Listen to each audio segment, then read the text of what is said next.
Hello, my fellow entrepreneurs and aspiring entrepreneurs, and welcome to Think, Engage, Thrive, our show about entrepreneurship, where we showcase some of the most inspiring and innovative startups.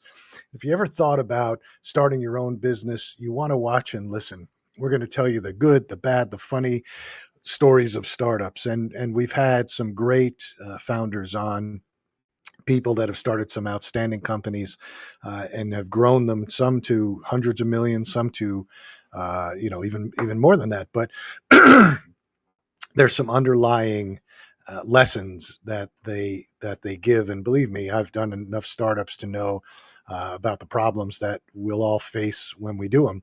So really, it's the show is designed to give you a really realistic look of what you're going to face as a startup, because I think sometimes there's an uh, there's some ideas out there that, if you're not scaling to $1 billion soon, then you're a failure, and that's not true. Or if you haven't been able to raise $100 million, or all these different perceptions. And I get them from young entrepreneurs that I coach and speak to, and they have these I think unrealistic views. And so I designed the show to really focus on giving people a realistic view and hearing from real entrepreneurs that founded companies, which we've been doing. So usually I have a guest on, but tonight it's just me because uh, I'm a student of business. I love business, and I love entrepreneurship, and I love business startups, but I look at failures and I think to myself, why did that company fail? And in 2023, we had some prominent ones. Bed Bath and Beyond is one I'm sure you've all heard of, even though it got bought by Overstock.com and it still exists online. It really liquidated, which was unusual, right? Usually companies go bankrupt, they reorganize, they come back with something. At least they sustain for a period of time. But this one went just total liquidation, and that just it fascinates me. So I've been thinking about this for quite some time, about how to do a show about this, because there are lessons in here that entrepreneurs and startups, excuse me, we've had snow, and my allergies are acting up, and it's just, I apologize for continually coughing. But so I've been thinking about how to do this show for quite some time. And so I took the opportunity tonight to do it. And I want to talk about three specific companies, and then we're also going to talk about some startups that are on the horizon that I think are worth looking at, or worth discussing, and worth following as they grow up and see where they end up. But there's three companies tonight. The first one is Bed Bath and Beyond, and that one is particularly of interest. There's another one that's it's called Cigna Sports, and this one popped up, and I saw it in the news, and I saw it on the business news, and it's a public company. And I thought to myself, I've never heard of this company, and I started looking at them and what they do and how they do it, and I just couldn't believe it. And we'll get into it, and I'll explain it to you. And then there's a skincare company that was for men called Disco. And this one I find to be really, really interesting, because some of the points that they discuss in their liquidation, and all three of them liquidated. It's not a Chapter 11 reorganization; it's a Chapter 7 liquidation, which always, I think, is always a big deal. But Disco brings up some points about where they think they went wrong. So let's get into it. Let's start talking about it, and you'll see, what I mean about how these are interesting, and how you can learn uh, from these as far as a startup goes. So let's talk about Bed Bath Beyond, because this one just fascinated me. It started as a startup in 1971, one store, and then they grew, went public in the 80s, but had stores all over the place. I thought to myself, how could that have happened? Obviously, when you get big and you've got the resources, you hire smart people, and you would think that was the misstep COVID. Everybody blames COVID, but I don't believe that. I don't believe that played a role. And So I started looking into it.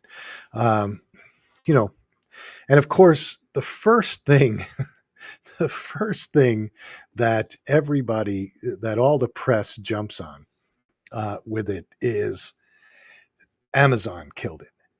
And and I hate when people say that. I'm not defending Amazon. Don't get me wrong. Yes, we do a lot of work on Amazon. We do help brands on Amazon, but it Amazon it's you can't blame Amazon for a competitor's demise, right?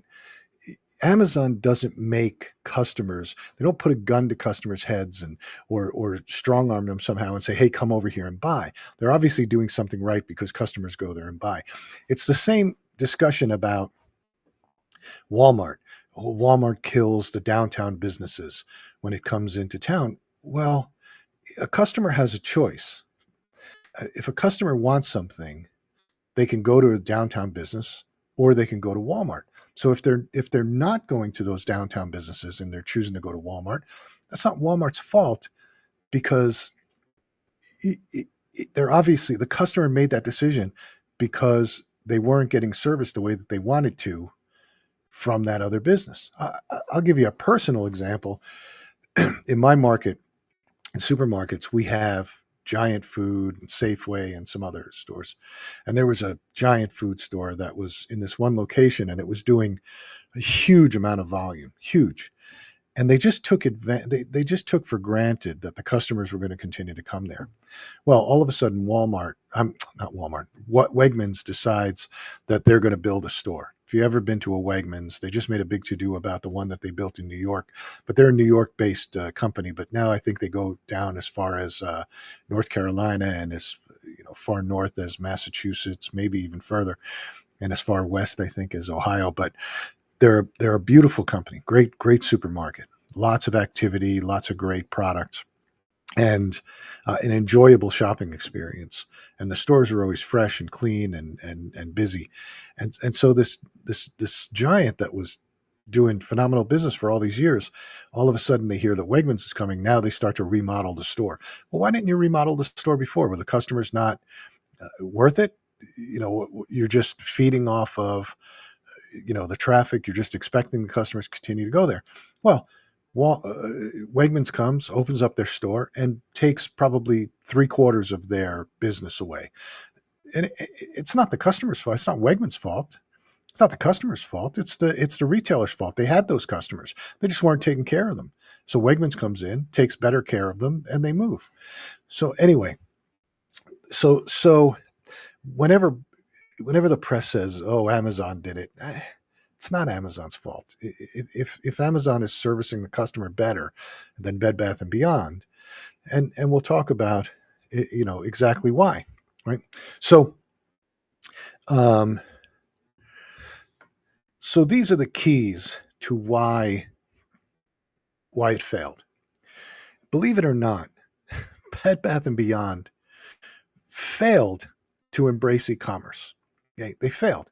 They decided not to play in that arena.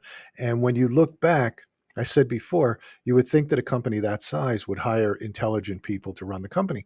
Well, they did hire intelligent people, but they hired intelligent people to run a retail store that didn't see the future, didn't understand the future, and so they chose to just focus on what they were doing. Now, is there something wrong with that? Yeah, obviously there is, because those decisions could come back 6 or 7 years later to bite you in the butt. But it wasn't just it wasn't just that. It was even as late as 2010, when we've all seen the power of e-commerce, that they put up finally a bad example of a website. But even then, they were using the website to draw people to the store. And so they were still focused on their retail stores. And it wasn't until late that they decided, okay, well, we'll start to focus on trying to drive e-commerce sales. But was it too late? I mean, by 2019, the world was already going to the Targets of the world, the Amazons of the world, the Wayfairs, all these places, right? So they had no competitive advantage online. Now you're late to the game. You're trying to convert your customers to go. So the lesson there is, and this is why I say lessons for entrepreneurship, you're looking at this, you're looking at your own business and you see the future and you choose not to take it because you don't understand it. Now there's another company, or there's a bunch of companies that did this, but there was one in particular. If you've ever read uh, the the uh, the story of Amazon, the story of how Amazon started, there was a point in time, I believe it was around 2002, when Borders Books was still around. And Borders Books, like Bed Bath and Beyond, didn't think that people were ever going to buy books online. They didn't understand the model. They didn't understand online shopping. And so they chose to partner with Amazon because they had built a website, but the CEO at the time didn't want to deal with the balance sheet problems that this website came with. It was spending money trying to get customers. They didn't understand it. So they gave that business to Amazon. So what happened? Well, you gave all your customers, you didn't just give the business, you gave all your customers to Amazon. Now Amazon has your customers, your customer lists, everything. They can target your customers directly. Well, 2 years, 3 years later, Borders was gone because they didn't pay attention. So the same thing is sort of happening here. And then they hire a new CEO and they're trying to shore up the business. So what do? They take their cash, $625 million, almost $1 billion on share buybacks. Well, what does that do? Well, that benefits the shareholders, but it doesn't benefit the business or the customer. And then they decide they hire a new CEO who did the buyback, but he also decided that he came from Target, so he decided that they should get into private label. If you get into private label, and private label's been around for centuries, right? Every brand, A&P used to have all their brands private label. Everybody's always had private label. But you get into the game this late, you better have really good quality. So people going to expect to buy the products that they had before, like Calphalon or Wolfgang Puck's branded products, or the mixers and blenders and things that they know, all of a sudden they're just faced with all this private label, and the quality wasn't as good. So then now you've really got a problem. Now you're not on the internet, you're not selling e-commerce. Now the stuff that people were buying from you, they're not buying from you anymore. So I think that they totally misread their customer, totally misread their problems, totally misread their business. It was just, a disaster. So how does that affect entrepreneurship? What's the lesson there? The lesson is to always pay attention to what's happening to your business, to the environment, to the customer, because things change. Now, you've heard from several of the guests we've had on here about pivoting. They've all said, I think 90% of them have said at one time that they've had to pivot their business. They started down a path, they got to a certain point, and then they saw that things changed in the environment, so they had to pivot the business. But Bed Bath and Beyond, it looks like, just set sail, said this is what we're going to do, and continue to do it, and they didn't change with the times. Through all this time, they're closing stores, they're pulling back on inventory, pulling back on all these different pieces, and suddenly they're stuck with liquidation. I mean, liquidation. It's just not which meant that they didn't see that there was anything left to do. So that's the first. That's the first story. Let's take a quick break. I've got some a sponsorship. This show, to let you know, is sponsored fully by Crunch Growth. We're exposed to over 5,000 ads every day. We see ads everywhere. So it's no surprise that consumers need to see an ad multiple times before they take action. Our clients love us because Crunch Growth makes your brand stand out online. Our team creates content that makes better ads, better posts, better videos that break through the clutter. CrunchGrowth's team has been working in the digital world since the dawn of e-commerce. From social media to advertising to Amazon management to web design and development to branding, we help your brand succeed online profitably. Contact us at www.crunchgrowth.com.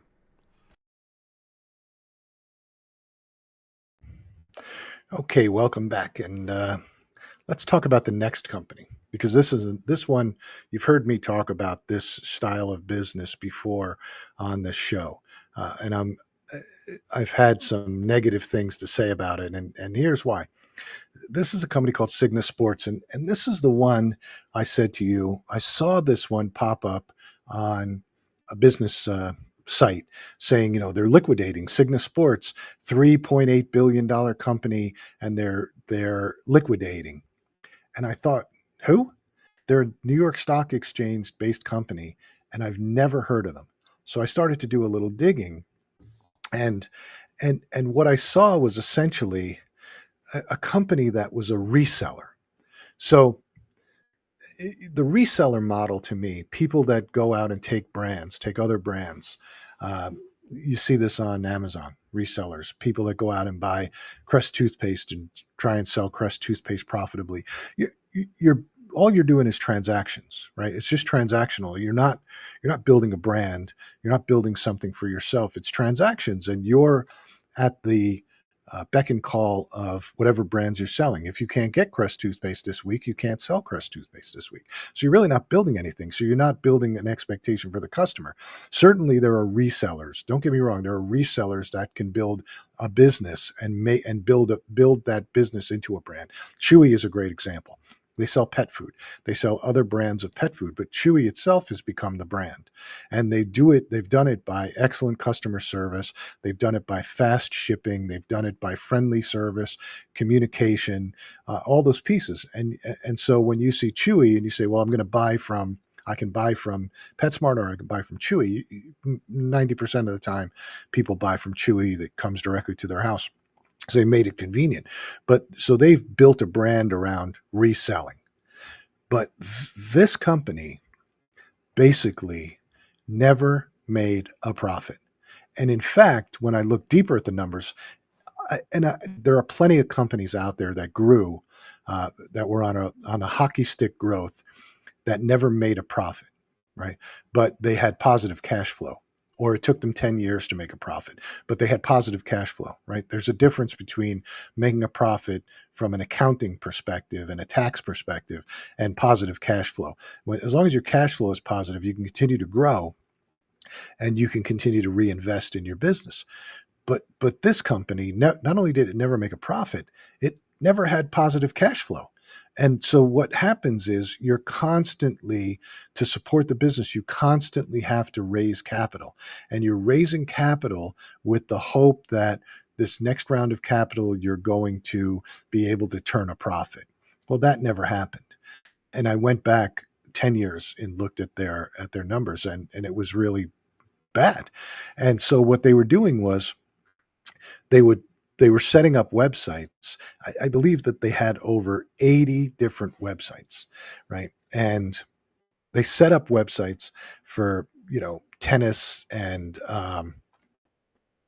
for cycling, for all kinds of sports. They were setting up websites, and they were then buying other websites. So if somebody set up a website where they were selling baseball equipment or tennis equipment, they would buy it, or cycling equipment, they would buy it. So they were consolidating all these websites of people that were resellers. And I believe at some point they had 80 different websites, and that was their their model, was to just continue to buy these websites of people selling. So what are you buying? You're not really buying customers, you're buying transactions. Because again, you're not building brands. They weren't buying brands, they were buying resellers, people that were selling on Amazon, Walmart.com, all these different platforms all around the world.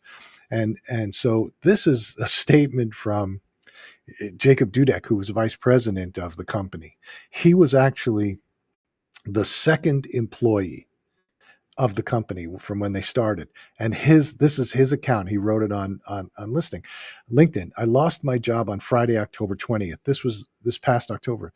It was like it wasn't like you performed poorly, you're fired kind of thing. It was more like this is a $3.2 billion entity. It's going into insolvency and liquidation. And here's a few days notice of termination. It's unclear if this violates, he's talking about whether it violates the Employees Act, but you're getting a 48-hour notice that the company is liquidating. And that tells you something. I mean, how do you liquidate a company and how do you start getting rid of people? And it was, again, you go back and it was never profitable. And so we've talked about this as an entrepreneur. You've heard us say it over and over again. Don't think about selling items. You're focused too much on selling the items. You got to figure out your brand. You've got to build a brand. If you build a brand, then you're talking to the customer about something. If you're just selling items, if you're just transactions, people can take that away. If you're selling if you're selling a bike, the same bike that somebody else is selling, you're selling a Trek, somebody else is selling a Trek, the third guy is selling a Trek. Well, what's the common denominator about it? What's gonna make people go to you? Price. So if you keep driving that price down, then there comes a point in time when you can't make a profit. And that's what happened with these guys. They couldn't make a profit. They were just they were so focused on getting transactions, so focused on selling the product by any means necessary, because it's the old adage, I'm losing money, but I'll make it up in volume. But you never make it up in volume. And I know we've heard that, we've talked about that on this show, and I've thrown in a few comments about people that I've heard say that, especially on Amazon. They think that, if they just keep doing more and more volume, they'll end up making a profit somehow. If you're losing money on the first transaction, you're going to lose money on the 100th transaction. It doesn't work that way. Your product cost doesn't go down with more volume that you do. I mean, you can if you negotiate, but it's not enough to do that. So you always want to focus on building a brand, right? And Bed Bath and Beyond became a brand, by the way, right, of reselling. But obviously, they just didn't follow the customer and try and figure out where the customer was going to be buying from next. Because, again, they decided they didn't like the e-commerce game, or they didn't understand it. And rather than hire people that did, they just let it go. This one I love. This one checks all the boxes for me in terms of the things we talk about on this show about what not to do. Okay. The brand was founded in 2019. They raised over $8 million. They were sold online, sold in Nordstrom. And this was a product, skincare, a premium skincare brand for men. And here's the packaging. Here's what it looked like. It doesn't exactly say premium, right? If I think they had their number one selling item was a men's eye cream, which retailed for around $32, but it was in a package just like this. And I think if you're going to go there and sell, your package has to reflect the value. So if you look at the reviews online for Disco, they all say the same thing. It's overpriced, it's overpriced, it's overpriced. People are willing to pay $30, $40, $50 for an eye cream, but you've got to give them something to make it feel special. You can't just put it in having been in the skincare business, and I've talked about this before, I've been in the skincare business. This packaging is sample packaging. This is not packaging that you would put on the shelf. This is stuff that's probably the cheapest that they could find. So the thing I liked about this company is it was founded by Benjamin Smith. And his first statement here, he said, the brand never resonated with men at scale. And that's persuading men to adopt new behaviors. It's expensive. Rising customer acquisition costs were also cited, as well as an over-reliance on its hero product, the repairing eye stick. Right? That was their number one selling item, the eye stick, and it was over $30. Now, that first statement, it never resonated with men at scale. Okay. I think we've had 15 or 20 We can go back and we could talk about Will Gee. We could talk about Joe Rothley. We could talk about Brian. We could talk about all these different people that have been on the show, and they all said the same thing. When you get started, find a customer to buy your product. Find the customers to buy your product. And then once you figure out that customer, then you can scale it, right? What these guys did was they just decided that they started with the why. Okay. I had this discussion this morning and it's relevant. There's a book out there called Start With Why. And it's a book on starting businesses. And you always start with why do you exist, right? And I agree with you should always understand the why of why you exist. That gives you sort of your competitive advantage. Why do we exist? Why would customers want us? But I don't believe that that's the foundation. I believe you have to start with who, because the answer is who's going to buy the product. You have to understand who your customer is, who your market is. You don't understand that, and this is what happens. If you don't understand who your market is and where they are and how much they're going to tolerate and how big that market is, you're not going to be successful. So these guys raised capital, and they so in all three cases, capital was not the problem, right? You have Bed Bath and Beyond, that was a multi-billion-dollar company, right? And then you have SSA, which was a public company, 3.8 billion in sales. They kept raising money. People like Ukaipa invested heavily in them, so they were raising capital. So capital wasn't the issue. I know that we've heard that the reason businesses fail is they're undercapitalized. These are not. These are total missteps that could have been avoided. Each one of them. If SSA had decided that they were going to focus on building brands, and at 3.2 billion or 3.8 billion or whatever they were, you can go out and get your own brand of tennis equipment. You can get your own brand of cycles. You can get your own brand of, anything at sort of that scale. Bed Bath and Beyond, they could have started private label back in the early 2000s and had a healthy business. They could have picked it off slowly and methodically, and they could have moved online, and they probably would still be a healthy company today. This company, doing skincare as a startup, raised $8 million plus whatever they had. So capital was not the problem. $8 million is a healthy startup budget, right?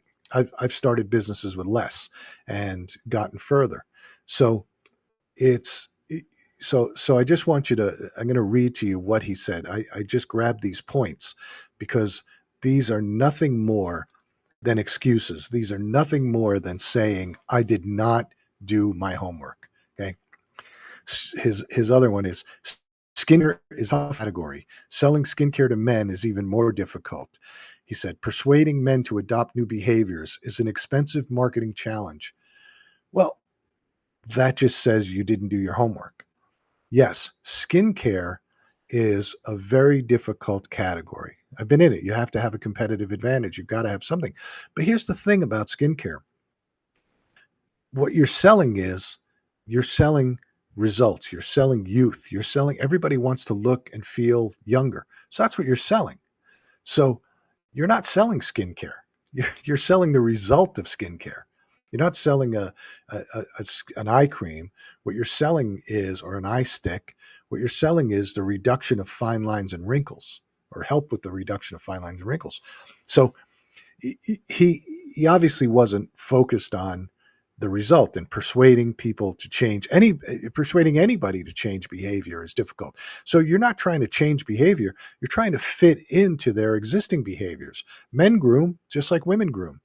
There's a segment of the population that grooms more, right?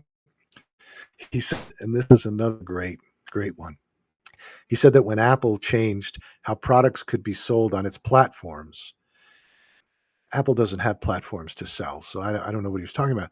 Disco's customer acquisition costs skyrocketed when Apple released iOS 14.5. It required customers to provide permission for apps to collect and share data. Okay, Apple released iOS 14, and what Apple did was they said, we are going to change our privacy settings. So before iOS 14, we could go onto platforms like Google or Meta, Facebook, and we could target better. We could find people who, uh, read a specific book. You could find people who you could really, really hone in on who the customer is. Men between, not just demographically, men between the ages of, say, 18 to 25, but you could go and say men 18 to 25 who watched this movie, who saw this, who participate in men's skincare, who follow these other pages. And Apple said, we don't like this. We don't want you to have that much information. We're not going to give it out anymore. So we're not going to give out to the customer, to these advertising portals. We're not going to give out that much information on our customers, right? We're not going to allow you to track them that much. So that's what changed. Had nothing to do with, you don't sell on Apple platforms. Apple sells on Apple platforms. This has to do with advertising and the ability to target. But here's the thing, he's he's blaming this and saying it drove up the costs.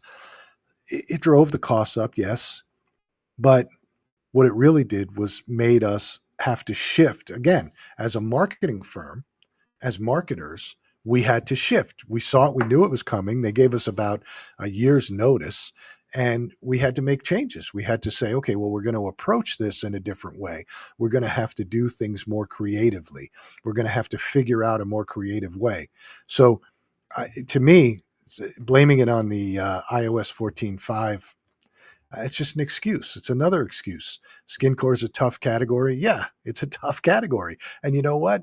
There's a lot of tough categories out there. In my opinion, every category is tough right now. If you're not standing out, then it's a tough category. So when the category is tough, when it's difficult to sell, you're not standing out. You're not getting your point across. So again, we've talked about this on the show numerous times. What are you going to do to stand out? What makes you different? Okay. And you have to get that point across. We've heard it a number of times. And when you go out and build a brand, that's what you have to think about. Because if you're just selling, again, if you're selling the same product that somebody else is selling, then you're just competing on price. What's the point of difference with you? So this this is the other piece. So he's still talking about iOS 14.5. Evidently was a big deal for him. This major privacy initiative means that the percentage of iPhone users sharing their unique identifier for advertisers with apps will drop from 70% to as low as 10% before the operating system update was released. So, okay, so people aren't sharing as much data about themselves. It doesn't mean that they're not looking at ads. It doesn't mean that they're not still on Facebook or Meta or in the Google world or on YouTube. There are, and they're still looking at ads. So your ability to deliver ads in a very targeted way, yes, that was a problem. There's no question about it. That was a problem. But it didn't stop. There's plenty of companies that survived it. It's not like there were a slew of dominoes that fell because of iOS 14 change. I mean, we all knew it was happening, and it's still happening. Every time they come out, privacy is a big deal today. So you have to be very careful. But it doesn't mean that people stopped looking at ads. In fact, there's a lot of ads going out there, and the ones that are effective are the ones that communicate their point of differentiation. So really when you look at it and you read what the customers say, his problem was this. His price value relationship was horrible. people felt that it was a cheap product, but he was getting a premium for it. And I would agree just by looking at the package, because again, you know, you look at some of the packaging in on the women's side of skincare, and it's beautiful. There's a lot of them are beautiful. It's, sometimes the package costs more than what's inside the inside of it, but that gives you that increases your perceived value. When you look at some of the alcohol bottles, right? You have your traditional wine bottle, or you see these new vodkas that are coming out, and they're sleek and they're wavy. You look at some of the oils or some food products, and you can see some of the premiums. They look premium. His product does not look premium, so people are saying, okay, well, it looks like a drugstore brand, but you're charging Nordstrom prices for it. The second problem was he didn't understand the customer at all. And if there's one thing we've talked about over and over and over in this company, I mean, on this show, is understanding who your customer is. Find your customer who's going to buy your product. Understand who that customer is that's going to buy your product before you do anything else. You go out with your minimum viable product and find a customer who will buy it, and then understand who they are, what they are, and why they're buying your product. And then you can and you'll stay, right? so um so that's this one was a great one for me. I found it to be exactly the result of doing the things we tell everyone on this show not to do. Okay, so again, uh, it's a couple of good lessons, and I really um, think that this last one, disco, is really the one that hits home for me, as far as uh, as far as the result of really not doing the research or not understanding the customer, your setting up your startup before you're ready to go, before you've done the research. So these are the things that you want to avoid. And again, you see it in clearly in black and white. And that one was just great to me. So um, let's take a quick break again. Again, this show, all of these shows are sponsored 100% by Crunch Growth. We don't take any advertising money from anybody. We don't charge any of the guests to come on the show. They do it because they're trying to help you, help people understand. They're all entrepreneurs, so they've all been there. They're all trying to give back, just like I am. So, but let's just take a quick break. We're exposed to over 5,000 ads every day. We see ads everywhere. So it's no surprise that consumers need to see an ad multiple times before they take action.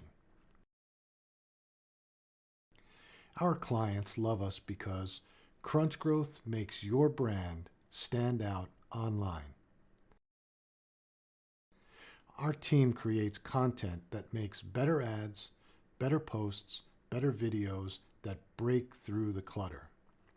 Crunch Growth's team has been working in the digital world since the dawn of e-commerce.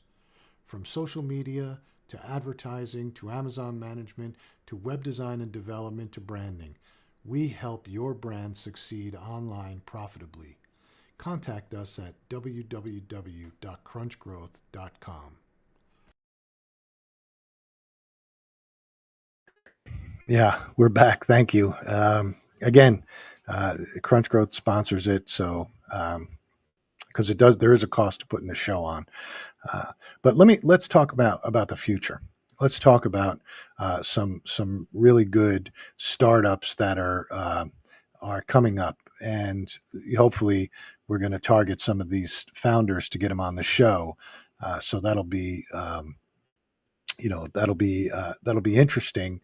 Um, so let's let me just share my screen with you. So if you can see it, um,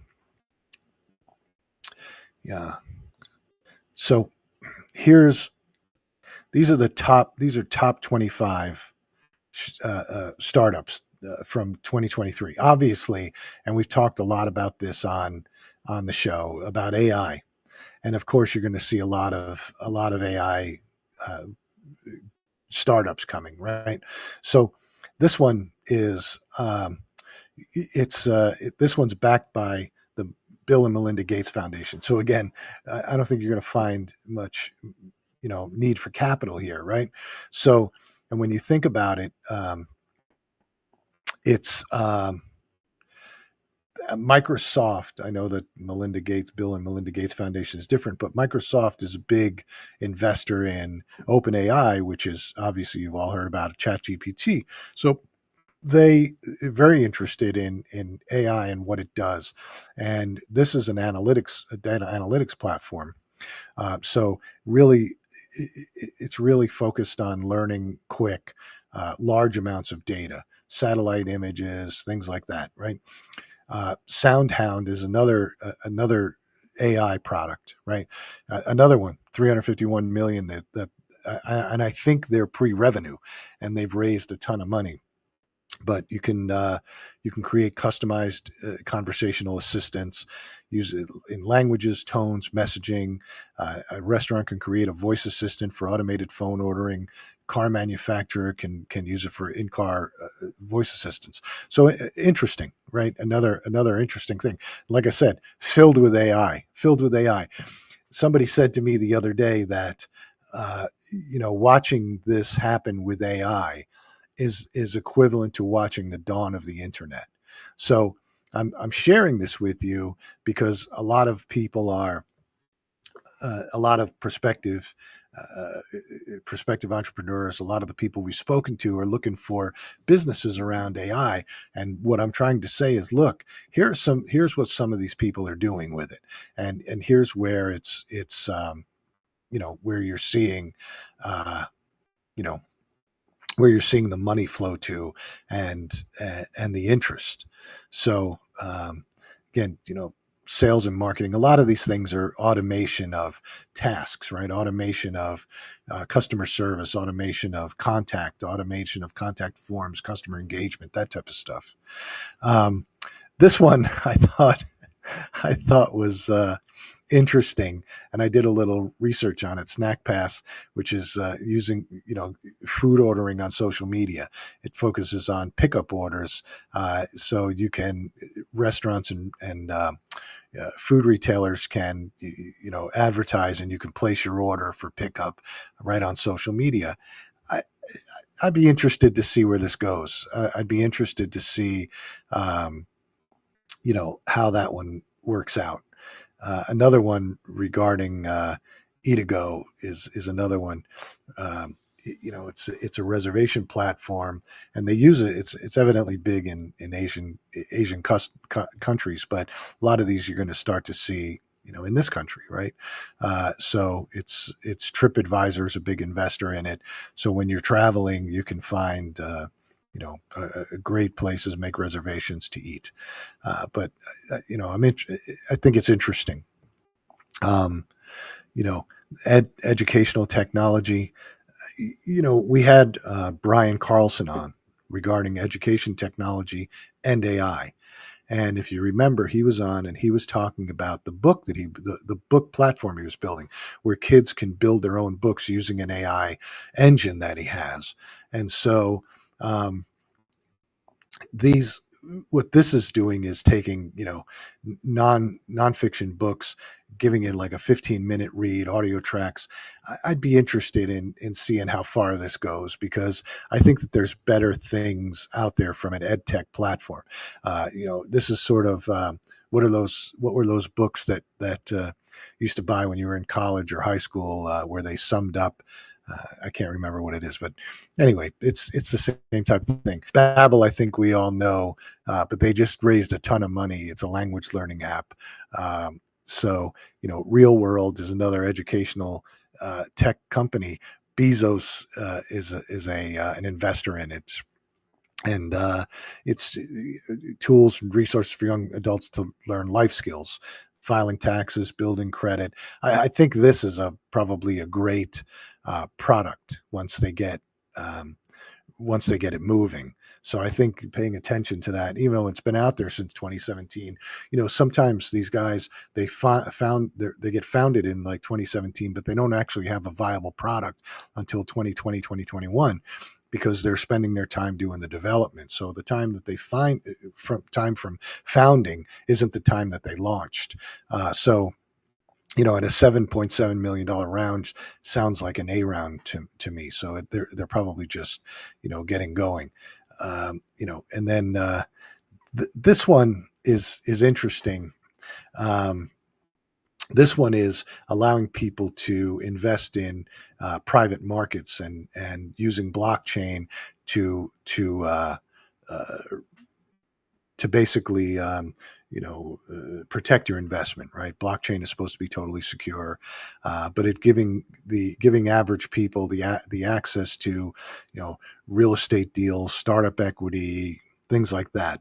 So that could be a great one. Right. So the reason I'm showing these to you is to say, look, these are the people that we're targeting to have on the show. I think that they can talk and give us insight into what they're doing. This is a clean beauty startup, and again, we just talked about men's beauty, but they're in the seed round, and doing mostly plastic-free, recyclable materials, clean beauty. We've sort of seen this before, and so it'll be interesting to see if what they can do with it, because again, we've seen it before, and it's really difficult to have you know for that kind of packaging, right? So anyway, another beauty and wellness brand. It's ethical skincare offerings. We've had a couple of ethical skincare offerings, and you're not using or using ocean waste plastic, and this packaging piece is great, but how do you monitor it? How do you know? Right, you're making claims about things, but how do you really monitor that packaging as it flows through your supply chain, if that's your core competency? But and I think that people do respond to it. But at the end of the day, when you start talking to women or anybody in skincare, what do they want? They want results. Okay, they're happy about those are benefits that using ocean waste plastic. I feel good about it. I'm not using the forest and GMO. But again, at the end of the day, if the product doesn't work, the product doesn't work. People aren't going to buy it. Um, Goldie Superfoods. I think we've seen enough of this. I really am. I, they've gotten seed investment, but it's using a single origin turmeric in many of its products. Turmeric is an anti inflammatory. So okay, but the brand was launched in 2017 and was picked up by Target in 2021. But is it how far has it gotten? Because it looks like they've only gotten seed funding. So and it launched in 2017. So I looked for it online, and it doesn't look like it's picked up a lot of traction, right? 2017 was 7 years ago, essentially. And so it's not a hockey stick. It's a slow growth. So anyway, we'll see. And I'm sure Target will pick up a brand and see what they can do with it, but it's whether or not you can sustain it and keep it there. These are sort of out of my range. This is healthcare, tracking, improving treatment of respiratory health. This one I thought was cool. It was mechanical robots that help people with disabilities navigate daily tasks. I think this is going to be great for people with lower limb disabilities. I think robotics, when it comes down to healthcare, I think is going to be sort of a great point. So anyway, just some things that we're looking at and targeting for this coming year, to talk to investors and to talk to startups and entrepreneurs along those lines. I'm sure that you're going to get tired of hearing about AI, because I know we have a lot of people that are coming on that are talking about AI and what they're doing with AI. But it's an interesting subject because not everybody's doing the same thing. Brian Carlson's building, something that young kids can build books. And then we had Joshua on, and they're building widgets for websites to communicate. They're building, autoresponders and things like that. So all that's interesting to me. So I hope you enjoyed this little foray into tearing apart companies that went bankrupt. But I think it's important to always look at it, because you can always dial that back to what you're thinking about, and you say, okay, well, because I talk to entrepreneurs all the time, and sometimes they get stuck.